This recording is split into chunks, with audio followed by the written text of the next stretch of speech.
অন্নপূর্ণা যোজনা গতকাল পর্যন্ত 50 লক্ষ মা বোন দিদিকে 3000 টাকা করে ট্রান্সফার করে দিয়েছে। প্রথম দিনই আমরা 28,25,769 জনকে দিয়েছি। এটা আমাদের সবচেয়ে বড় অ্যাচিভমেন্ট। এবং এখানে ফর্মে প্রথমে সমালোচনা হয়েছিল 2-3 দিন, কিন্তু পরে সবাই বুঝেছেন যে সরকারের টাকা, জনগণের টাকা, ট্যাক্সের টাকা এভাবে জলে ফেলা যায় না। 2,20,00,000 লোককে আগের সরকার লক্ষ্মীর ভান্ডার দিতেন। তার মধ্যে আমরা ধরেছি 27 লক্ষ এমন লোকের নাম ছিল যারা ভোটার লিস্টে নাম নেই।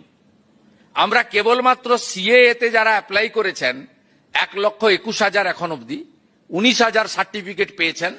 1,02,000 সার্টিফিকেট পাওয়ার জন্য অপেক্ষায় আছেন। আমরা তাদেরও আমাদের দিক থেকে কেন্দ্রীয় সরকারকে সাথে নিয়ে আমরা ক্লিয়ার করব। আমরা তাদের বাদ দিয়ে 27 লক্ষ ভোটার নয় এমন নাম পেয়েছি। আর শুনলে অবাক হয়ে যাবেন, 3 লক্ষ পুরুষ পাওয়া গেছে যারা লক্ষ্মী ভান্ডার পেতেন।